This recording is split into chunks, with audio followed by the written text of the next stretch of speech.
هتاخد في الفرن معانا حوالي ساعة الا ربع. هسيبها تهدى شوية وبعد كده هطلعها من القالب. هزينها بصوص شوكولاتة عاملينه في البيت، طريقته موجودة على القناة. انا هنا مخففاه بشوية لبن. كيكة سهلة وبسيطة وجميلة جدا وفخمة جدا في اي مناسبة. وازينها بشوية شوكليت شيبس.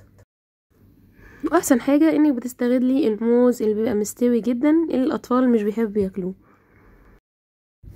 هبدأ اقطعها شرايح.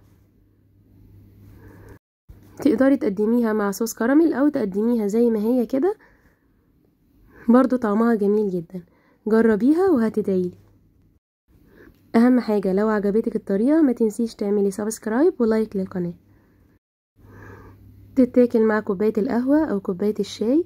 سكرها مظبوط وهشة وخفيفة وجميلة جدا. يلا نبدأ في الطريقة.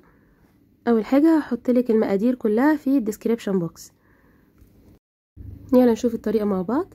هجهز المقادير الجافة. معايا كوبايتين دقيق وعليهم كيس بيكنج باودر ورشة ملح، وهقلبهم كويس قوي وهشيلها على جنب.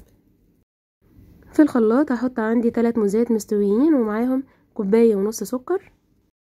انا زودت السكر هنا عشان الموز مش مسكر قوي.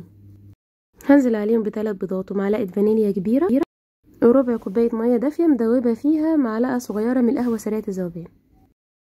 هنزل بالمقادير الجافة وهنخل الدقيق كويس جدا بالتدريج كده وهقلب بالراحة. انا هنا كنت مسرعة الفيديو والمفروض احنا بنقلب بالراحة عشان ما نطلعش الهواء من الكيكة. وهحط عليها كوباية شوكليت شيبس. هو ده قوام العجينة اللي احنا عاوزين نوصله.